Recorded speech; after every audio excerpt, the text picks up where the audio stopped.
అంటే వీళ్ళకి రావణ్ ప్రొటెక్షన్ ఇవ్వడం ఇవ్వకపోవడం సరే, వాళ్ళ తరపున వాళ్ళు మిగతా వాళ్ళందరిని కలవడం అనేది ఒక ఎత్తు.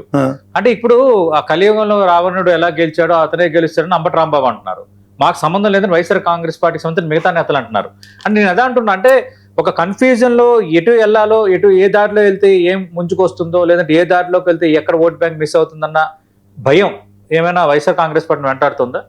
నాకు చిన్న లాజిక్ కనబడుతుంది. తెలుగుదేశం ఈ రావణ్ విషయంలో అంటి మొట్టినట్టుగా మొత్తం అంతా పాపం పవన్ కళ్యాణ్ గారు చుట్టూ ఎలా చేస్తున్నారు. నిన్న చంద్రబాబు రెస్పాండ్ అయ్యారు కదా. అవును, అది కూడా ఇంకేంటి కంక్లూజన్ రిమార్క్స్ అంటారు. ఈ విషయంలో వైఎస్ఆర్సీపీ అంబటి రాంబాబు గారు మెల్ల గంట కట్టరేమో అనిపిస్తుంది. ఓకే, మీకు అర్థమైందా? సాధారణంగా ఇలాంటి విషయంలో కొంచెం పేరునేని గారు రావాలి. అవును, ఆయన బదులు ఈయన రెస్పాండ్ అవుతున్నాడు. మీరు గమనించారా? పార్టీ డైరెక్షన్ అయి ఉంటుంది. నాకు తెలిసి సార్ డైరెక్షన్ అన్నప్పుడు ముగ్గురు ఒకే పదం మీద ఉండాలి, ఏకతాటి మీద ఉండాలి కదా.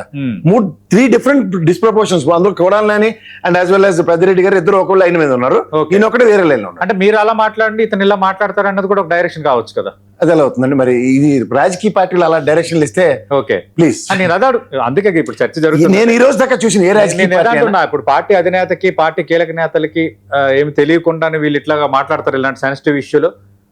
అదే కదా, ఇప్పుడు పార్టీ సెన్సిటివ్ లైన్ అన్న దగ్గర ఇదే జగన్మోహన్ రెడ్డి గారు డైరెక్షన్ ఇచ్చుంటే ఇలా మాట్లాడారు. ఓకే, ఇప్పుడు మనం చూడండి కాంగ్రెస్ లో ఒక డిస్ప్రపోర్షనల్ గా 4-5 మాట్లాడుతున్నారు. Disciplinary committee just tea cup లో తుఫాన్ అని ఒక చిన్న కంక్లూజన్ రిమార్క్స్ ఇచ్చి అది పాసిఫై చేస్తారు. ఇది అలా లేదు కదా. ఓకే, ఎవరికాళ్ళే మోన్ యాక్షన్ జరుగుతుంది అక్కడ. Right. So end of the day the cost of YSRCP. మీరు ఇది గమనించండి కావాలంటే. ఓకే, మోర్ ఓవర్ ఈ అంబటి రాంబాబు గారు కలియుగంలో రావణుడు గెలుస్తాడు అన్నది హైపోథెటికల్ గా చెప్తున్నారు. అవును, ఈ రోజు దాకా రావణుడు అనే ఇష్యూలో ఏ సబ్జెక్ట్ లోనే గెలిచిన 2 మాటలు అన్నారు ఆయన. కలియుగంలో రావణుడు గెలుస్తాడు, మేమే గెలిపిస్తాం, అదే న్యాయం అన్నారు, అదే ధర్మం అంటున్నారు. మరి దానికి ఎంత డ్యామేజ్ అవుద్ది పార్టీకి? మేమే గెలిపిస్తాం అంటారంటే మేమే బాధ్యత వహిస్తాం అన్నది. పక్కన ఆ బీజేపీ బొంబాడింగ్ ముందు అవడానికి మిగలగలరు రాముడు రామరాజ్యం అంటే రఘురామ కృష్ణరాజు గారు పార్టీలకు అతీతంగా ఎజెండా పట్టుకుని తిరుగుతున్నారు, జై శ్రీరామ్ అని. అవును, మరి ఇది అన్ని ఎంతవరకు డ్యామేజ్ అవుతాయి? ఓకే, ఇది మనం ఇంటర్నల్ గా ఏదో మెప్పు మెహర్బానీ కోసం కాదు కదా.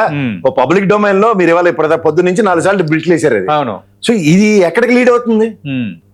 ఇప్పుడు end of the day enter YSRCP will always protect రావణాసురుడు క్యారెక్టర్ ఉన్న వాళ్ళని అన్నది ఆల్కెన్సేప్ అండి. వాళ్ళ దగ్గర తెలుగుదేశం కొన్ని సోషల్ మీడియాలో ఏమంటున్నారంటే ప్రశ్న రావణ్ వ్యవహారంలో కూటమి పైన బాగా నెగిటివ్ వచ్చింది, అందుకు దాన్ని మేము మాకు పాజిటివ్ అవడానికి వాడుకుంటున్నాం అని.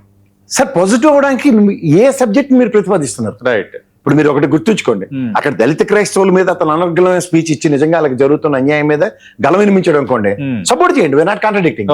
బట్ ఇండివిజువల్ ఎజెండాతో నువ్వు వ్యక్తులను దూషించడానికి వైఎస్ఆర్సీపీ అంటే మళ్ళీ గతంలో వెనక్కండి. మళ్ళీ అక్కడ కూడా 2 వెర్షన్స్ ఉంటున్నాయి. ఇక్కడ కేవలం ఉపా చట్టం పెట్టడాన్ని మేము వ్యతిరేకిస్తున్నామని కొందరు అంటున్నారు. అది చెప్పమన్నాడు sir, there is nothing wrong, there is no contradiction.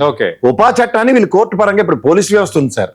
వాళ్ళ డిఎస్పీ గారు నాకు తెలిసి ఈయన అక్కడ మన గన్నవరం డిఎస్పీ గారు పెట్టిన కేసు అది. గన్నవరం డిఎస్పీ గారు కోర్టులో ఇప్పుడు ఒక విషయం చెప్తారు సార్, చాలా మందికి అర్థం అవ్వాలి ఇది. ఈ కేసుకి సంబంధించిన విషయంలో రావణ్ మీద 4 బెయిల్స్ కన్సాక్టివ్ గా జడశ్రవణ్ ఇప్పించాడు.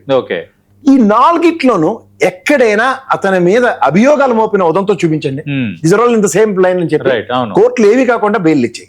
బట్ ఇతన్ని at any cost we want to grill this fellow అన్నప్పుడు ఉపా చట్టం అనేది ఆపాదించబడింది.